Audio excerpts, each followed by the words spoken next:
أعوذ بالله من الشيطان الرجيم.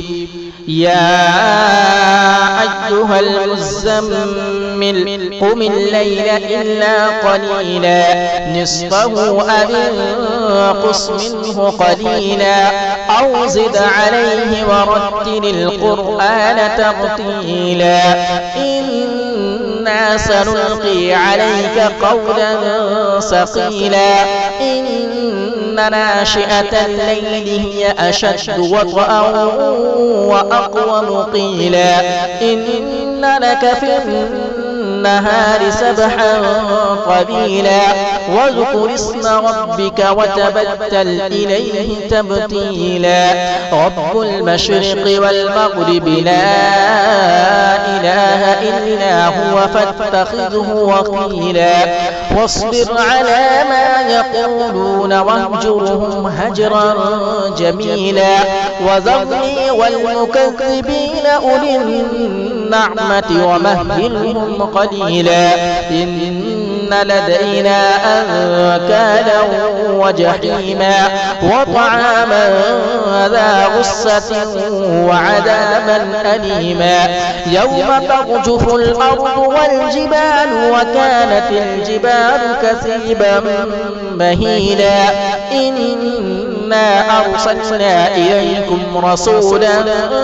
شاهدا عليكم كما أرسلنا إلى فرعون رسولا فعصى فرعون الرسول فأخذناه أخذا وبيلا فكيف تتقون إن كفرتم يوما يجعل البلدان شيبا السماء منفطر به كان بعده مفعولا إن هذه تذكرة فمن شاء اتخذ إلى ربه سبيلا إن ربك يعلم أنك تقوم أدنى من ثلثي الليل ونصفه وثلثه وطائفة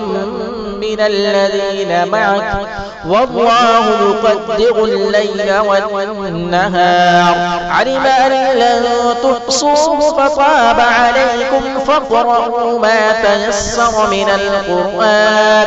علم أن لن تحصوه فتاب عليكم فاقرؤوا ما تيسر من القرآن علم أن سيكون منكم مرضى وآخرون يضربون في الأرض يبتغون من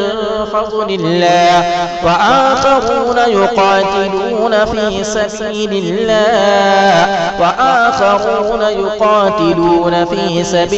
الله فاقرؤوا ما تيسر منه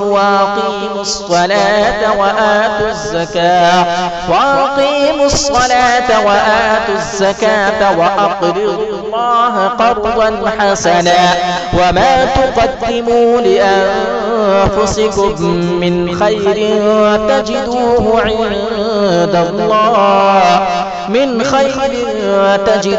عند الله هو خيرا وأعظم أجرا واستغفروا